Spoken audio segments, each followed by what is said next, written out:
Selamat pagi semuanya. Hello to all of our beautiful listeners. That's how we greet hello to in Bahasa Indonesia. So yes, welcome back to Potato Couching.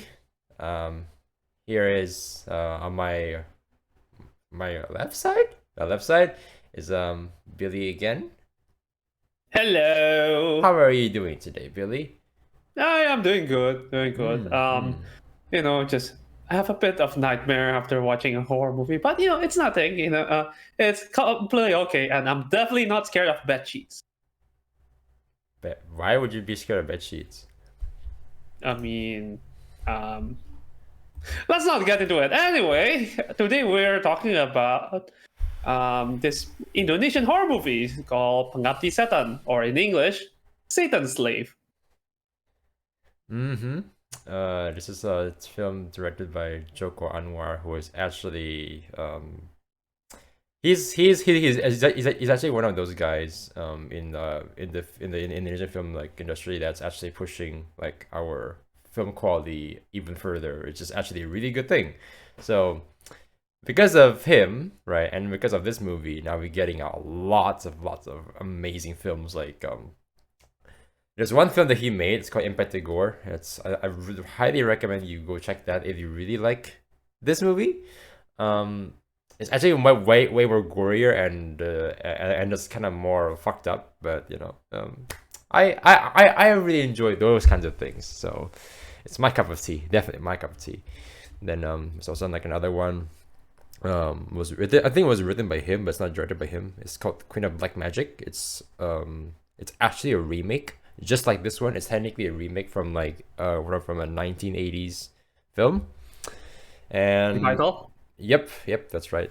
Then also there's another one like called May the Devil Take You, just like just the if you enjoy Evil Dead, that is like you want to see like Evil Dead, but then done in the eastern side. That's basically the movie for you. Like go watch that. Groovy. Yeah. Yes, groovy indeed. And they have a sequel with that too, and I actually enjoy the sequel way more.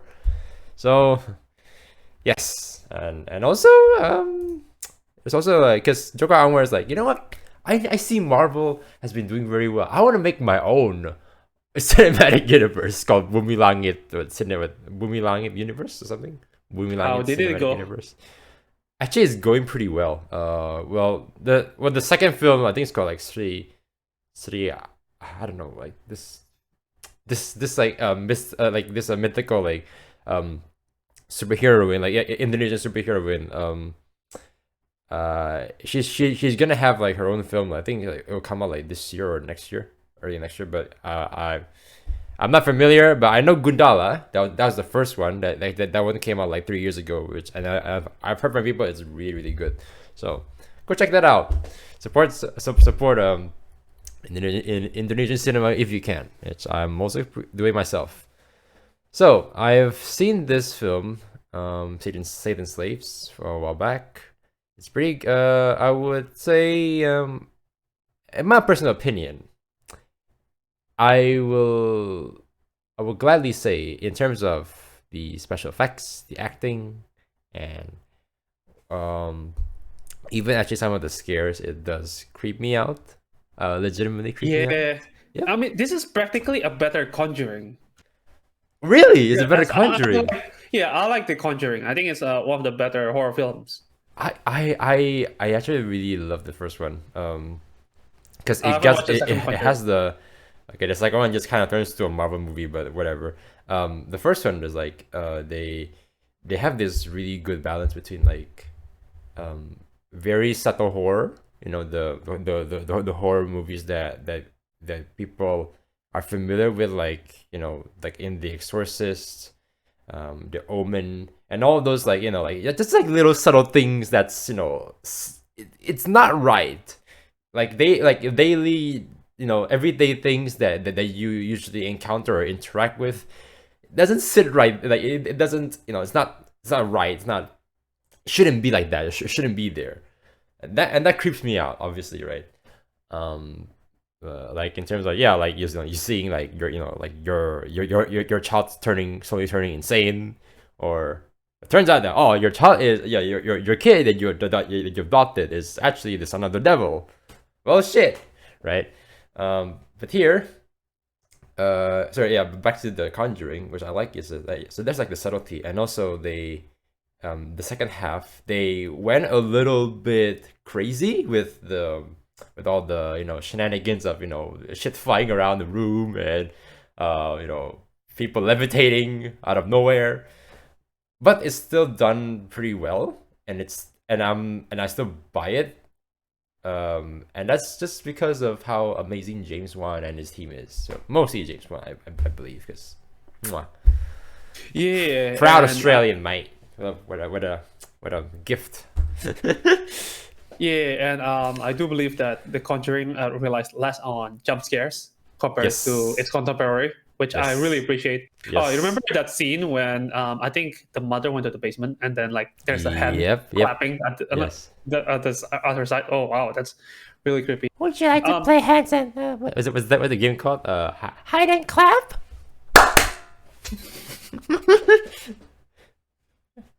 And then like just like the camera just zooms out of like the room, like, and then this door like just like like vibrating the shit. It's like, oh damn.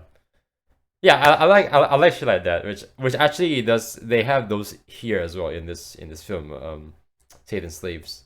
I would, even though I would say I don't find this as scary as The Conjuring.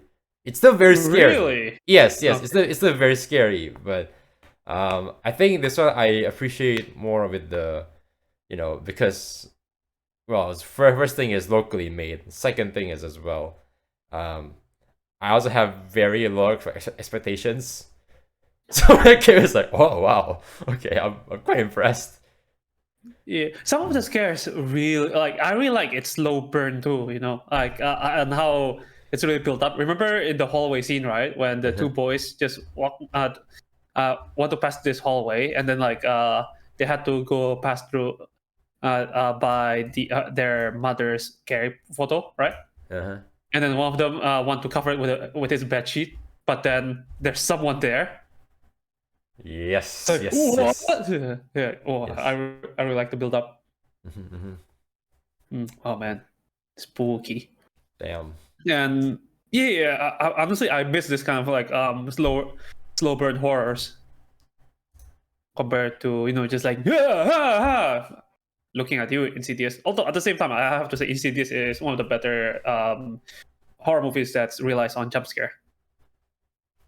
That one's fine. Not my favorite. It's fine, but then there's more out there that it's definitely better than Paranormal Activity. That's for sure. Nothing happened. The piece of shit. Oh man, people actually like the franchise. I don't even like the first movie, to be honest with you. I think like they kind of I mean, okay, for a low budget film, for like a student film, it's good. But you're talking about like comparing with an actual Hollywood movie, nope. Even the Blair Witch Project has much better acting than whoever they hire. I think the guys like hire just like their their relatives or like their friends, like, hey, come over and make my movie together. Also, the character just asking to be killed, right? He kept taunting the demon. Yes. I mean, like dumb character 101. Well, I mean, you deserve it, so not my problem. Yeah. So yeah, what do you think about the characters here? Because I do actually find them not the most interesting people, but I mean, you care for them, and I think that's enough, right? As long as you care about the character, that's and get your expectation hook, then that's good enough. To be honest with you, right? There's this at one point, I can't quite remember which point, but basically, because they keep building up the idea that the cult will try to take one of the child, but as long as they stick together, right, and they're not willing to give any each other away, then they should be safe. Yeah. And then I honestly was a bit worried that they're going for like, ooh, shocks, bad ending, where someone sacrificed one of them, right? Just give it away to the cult or the devil or whatever, right? Mm. Yeah, because I think because I did watch this Let's Play for a game called Fate. Well, technically the good ending isn't that dark, but then there's the alternate ending, the secret ending, where your character, right, can basically worship the devil. It's just like it's really messed up ending. So no, I don't want any of those shock bad ending. You're talking about the Hollywood ending, huh? You're talking about the Hollywood What's a ending. Hollywood ending? Where they no. So what I mean when it's a Hollywood ending in movies like this is that at the end of the film, because they're running out of ideas to conclude the story, so what they end up doing is like, okay, we don't have, I don't, yeah, we don't know how to conclude this beautiful crafted story, so. Oh, you mean where they kill everyone, or we're just okay? Yeah, either they kill everybody, or they're going to just okay. Let's just get yeah. For instance, like this child, they're gonna bring him, and they're gonna put him in like some sort of sacrificing ritual, and then they're gonna do the ritual, and the child's dead, and the it cuts the credits. Yeah, that kind of thing. It's like well, technically, it did go to that territory, right? Just because apparently the last child, which is Ian, he's apparently the son of Satan, right?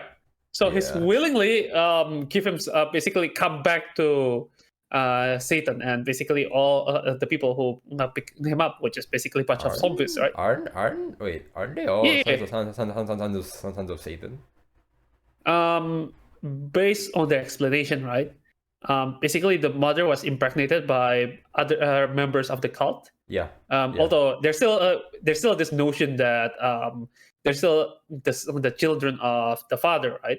Well, we don't know, just with the fact of all this mystery, right? We don't know if they're actually all of them are all the first three are his biological son or not, like biological children or not, right? But I don't think it matters because he still loved them all. But the last child, Ian, right, is basically the son of Satan. That's why towards the end, because at the start of the movie, it's established that he is deaf and mute. He can't talk, right? But then towards the end, after he reaches 7th birthday, then he can talk normally. He can listen to people, and then he just basically like act as a creepy child. And he's willingly go to the zombies, or as we call it, pocong. I remember something. I saw a similar film, right? Not that similar, but I'm not sure if you heard of this. It's called Eli. Maybe, or anyway, go ahead. So okay, I'm gonna spoil a little bit. So Eli. So the thing is like, okay, so like funny enough, like when I saw like the promotional materials, like the poster and like even like the trailer, I thought like, oh, it's like this pretty interesting psychological theory of like a child being I'm different, there'll be people think I'm a freak because I have this disease. Turns out that at the end he is the child spawn of Satan himself, and you know what's and the coolest thing is that at the end it's revealed that so he was sent to this facility where there are nuns taking care of him. Wait, sorry, no. Where there are doctors taking care of it, but the doctors turns out to be demon nuns.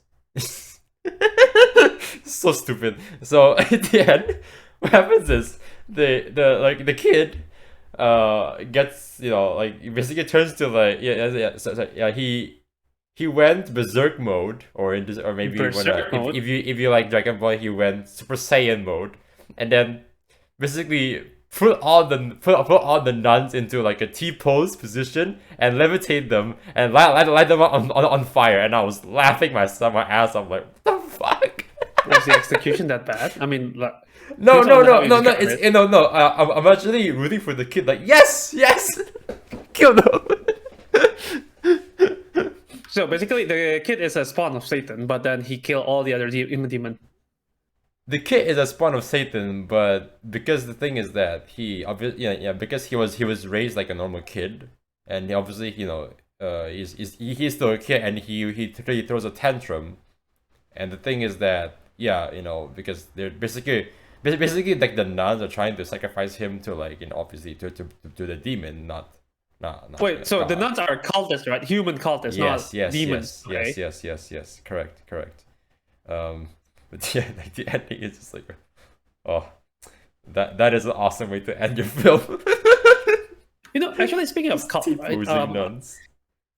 Compared to, if I have to compare this movie with The Conjuring, I'll have to say that the atmosphere is actually much heavier here. It's actually much more intimidating because the idea of there's not just one ghost, right? We're talking about Satan himself, and also there's a cult that basically tries to, screw this family over. So it feels like there's a bigger force at play.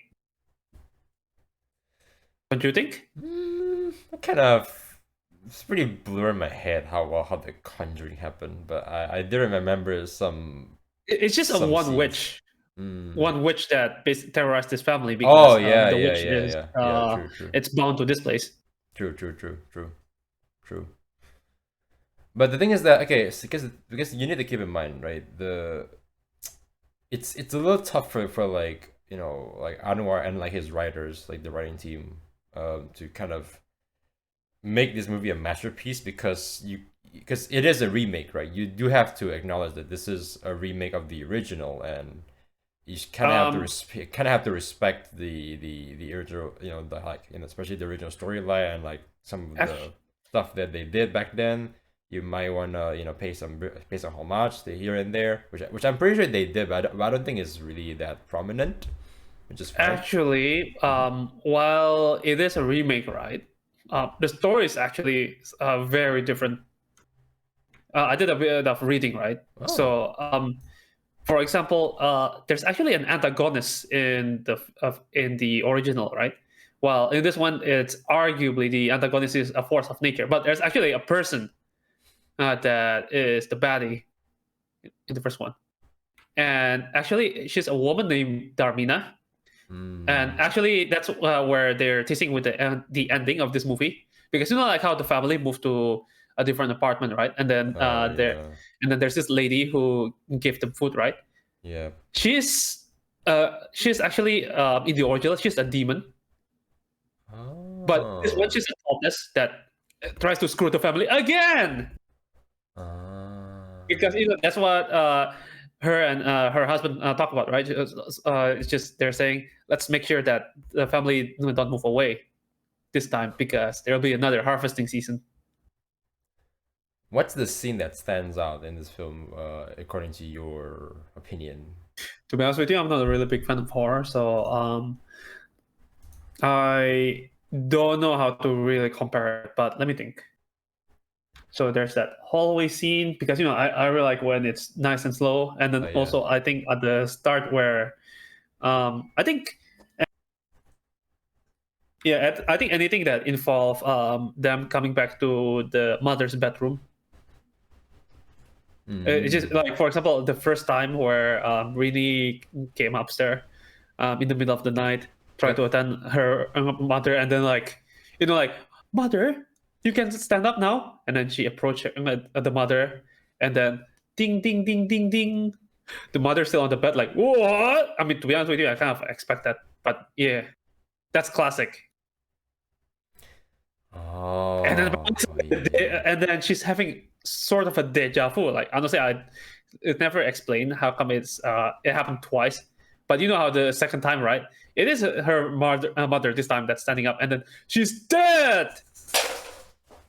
Oh yeah. Oh, I remember this one. So there's like this scene where like the kid's like pissing like near the well, and then he kind of like the hallway scene, right? No. Remember like there's like this scene where the kid's like pissing near the well, Remember? Yeah. Yeah. And there's a bunch of like voices coming out from the like coming from the well, and then he's like kind of mesmerized, and he just wants to check it out because it's because he's a kid, he's curious, and he just like peeks into it. And then he eventually just goes, drops to the well. Remember? Wait, did he drop to the well? No, right? No. It wasn't that. So there's two scenes of them pissing near the well, right? Funnily enough. Yeah, there are scenes. two, surprisingly. So the first time is the setup that leads to the hallway scene that I talked about. And then the other time, right, is basically the second son, the teenager. What's his name? I can't remember. Basically, him and the youngest one, they went to the bathroom because the youngest one was wanted to piss, and then the door closed on them, and it was locked. The father tried to break in, and then by the time the door is open, right, you see there's a figure pulling the kid in. Like there's this hand. Yeah. Oh yeah. Yeah, it's really nicely done, nicely shot. I really like it. Although to be honest with you, it's very tense, but then nothing much happened after that. You just see like, oh, the ghost tries to or I mean whatever, right? Basically the dead mother she emerged from the water, and I thought she's going to climb up the well, but nope. She just emerged menacingly but didn't do anything else.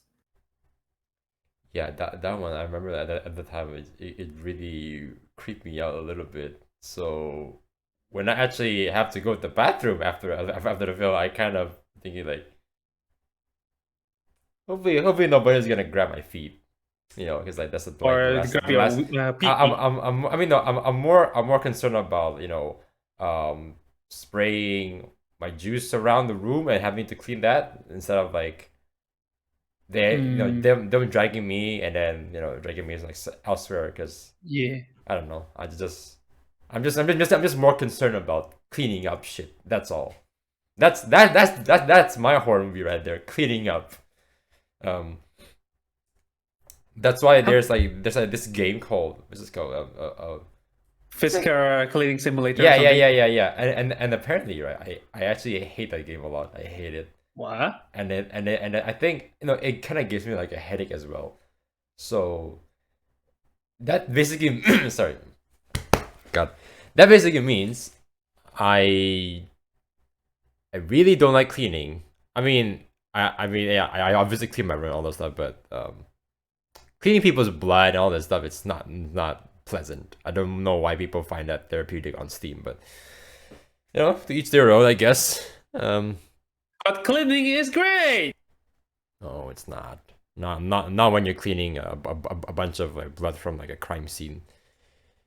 Sorry about that. Okay. Hey, what about the ending? What do you think about that? Because I actually find that really, really stupid for some reason. I think the ending is alright as it is, but honestly, what I find stupid, right, is not the ending itself; it's the implications. Because of the ending, right? If you think about it, there's a huge major plot hole. What kind of plot hole?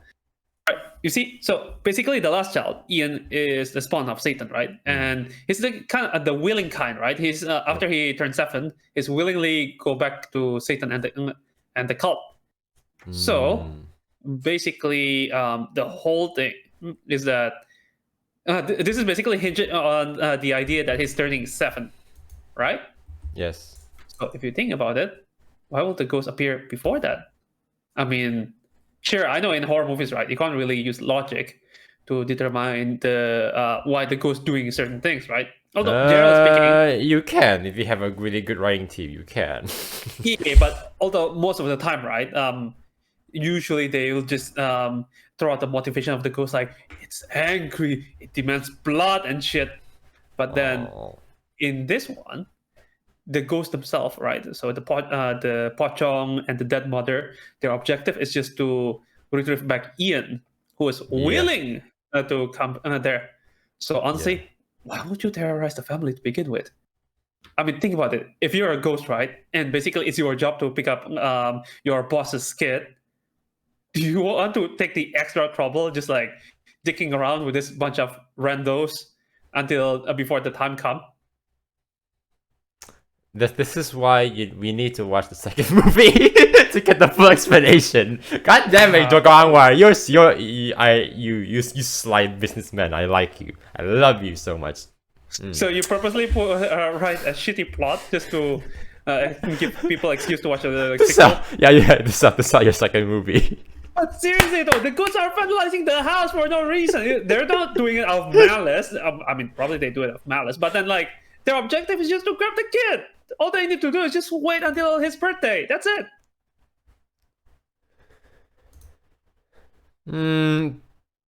Maybe the ghosts are under like really bad time crunch. You know, you never know.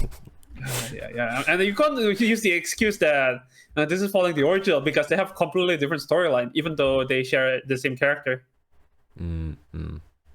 Yeah, I'm also like reading like some comments like saying it's like somebody said here on IMDb 9 out of 10, flawed but really good. Yeah, I do agree. It's flawed. It's but in terms of cinematography and the scare, it's good. But then if you think about the plot, it doesn't make sense. Also, how the hell Budiman knows about all this shit? And then, you know, like how Budiman, right? Basically, the article writer, he used this family struggle, basically, like as they're fearing for the survival, read the article, buy my book. Oh yeah. How sleazy is that? And like, it's not. Okay, I don't think he actually sell his article to them. He just gave it for free. But still, like, read the article rather than just explaining it to them outright. This is not like this story is more or less kind of like The Omen, actually, if you do think about it. They do follow, especially also like Hereditary, they follow very similar tropes of, oh yeah, we see like people die one by one, you know, and it's getting really tense because we care about the family, we care about this and that, and then oh, it's a cult, okay. But the thing is that what I really admire is that even though they are following a certain formula, it doesn't mean that the movie's bad because they executed really well. Heck, I still prefer Hereditary because of, you know, Toni Collette's top-notch acting and like all the other cast as well. But here is still very good for, you know, one of the first few Indonesian films that's basically pushing the boundaries. So I congratulate that. Yeah. It deserves way more merit. I'm actually now I'm kind of curious how the second film will turn out, and hopefully they're gonna explain. They have to like cover up so many plot holes. No. The first film. Oh, actually, speaking of plot hole, right? There's another plot thread that never gets resolved. Is what the father actually whispered to the mother. Oh yeah. It's like it's highly implied he asked her to die just for the sake of the children, right? But at the same time, it's not really clear whether he knows the fact that she's affiliated with this demon worshipping cult.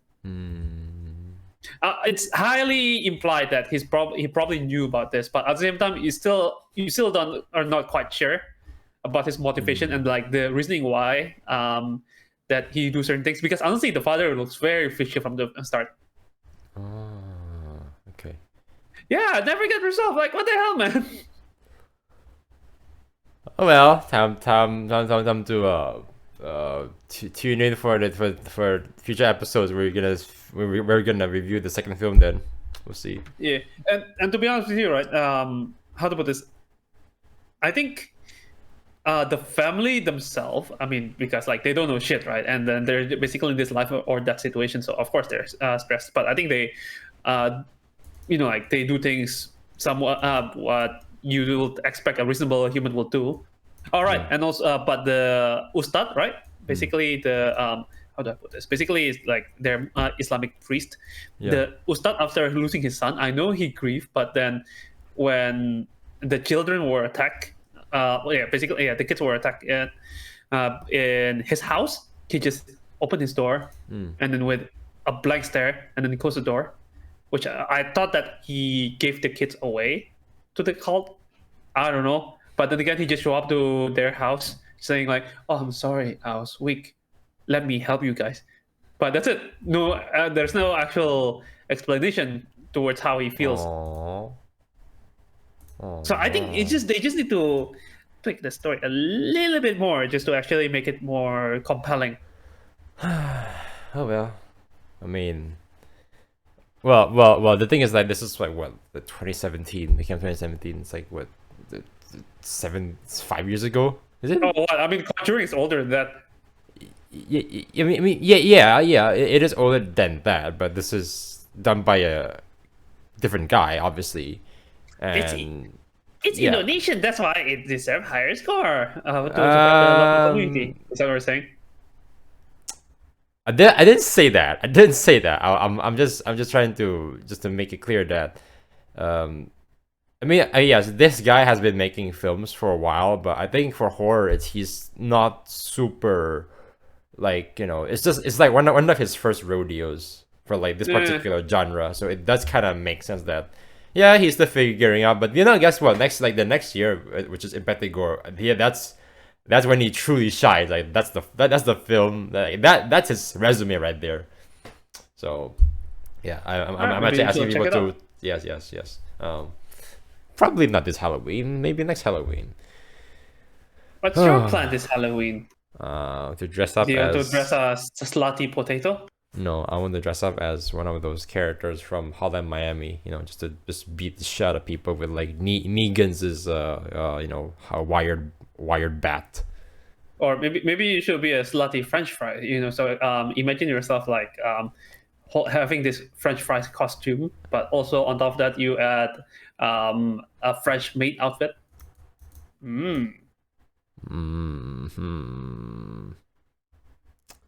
Damn. So yeah, I think unless you want to hear something about hair extensions. So the actress, no, joking, I guess. So yeah, the actress 𝓟𝓸𝓽𝓪𝓽𝓪, right? She plays what's her name again? Rini. Sorry about that. For her hair, because like her original hair was approximately like around chin length. But then for some reason, her co-star Dimas Aditya, I'm not sure which character is that person playing, but that person has to wear a suit. Wear a wig to suit the style of 1980s men. Hendra, the guy who died later on. Yep. Spoiler alert. I guess they said here that it's pretty apparent, it's pretty obvious from moviegoers, even though I don't really... I mean, the hair extension is pretty convincing, but I think that 80s wig is a bit like, yeah, it's not bad, but it could be better. To be honest with you, I look at my dad's old picture, right? And then they have that kind of same hairstyle. Yep. And to be honest with you, sometimes they actually look fake for some reason. Maybe the picture are blurry, but so I can buy it. I mean, even real people, right? Their hair looks fake for some reason. I think the thing is that because if you even like today, like especially with like some like like in particular like African American like guys, okay, or girls, basically like some of them they actually like perm. Yeah, so basically they structure their hair so big like an afro, okay, and then you're thinking, how in the world is this person going to wear a helmet? How is this person going? How do you sleep? How do you? I mean, okay, obviously the hair gonna compress because it's a hair, but it's still like, when it compresses, can it go back to its original state? I don't think so. At least, not the exact same way. You might have to like adjust it again. So yeah. You know what? That's not really very important, to be honest. All right, that's it then. Yeah. Hey, I guess the next one will be back to Japan again. Ooh. More anime. What? more anime, or is it No, no. Because it's of October, so it's definitely gonna be a horror movie. Can you guess which one is it? Come on. Battle Royale? What? What? What is that? Maybe. Wait, you don't know Battle Royale? Battle Royale. No. That's more of a thriller, but no. Horror. Just J horror. J horror. Oh, come on. Ringu. Yes. Ju-on. Yes. Oh, yes. Ringu. Okay. Yes. We're doing that, Ringu. Yep. So until then, where can they find us, Billy? Oh, before sorry. Before that, how much would you rate this film? I would rate it 6.5, 7. Wait, 7.5? 6.5. I would say 6.5. 6.5. Oh. Honestly, I'll rate it the same because I really like the horror, but I don't know. The moment I realized the plot hole, right, I suddenly lose my investment in it. Oh no. Okay, where can they find us? Y'all can find us on Spotify, Google Podcasts, YouTube. We're mainly on YouTube anyway. And then Podbeans, Apple Podcasts, and yeah. And you all can find us on social media. So we got Instagram, Facebook, Twitter, and TikTok. Yes. Okay.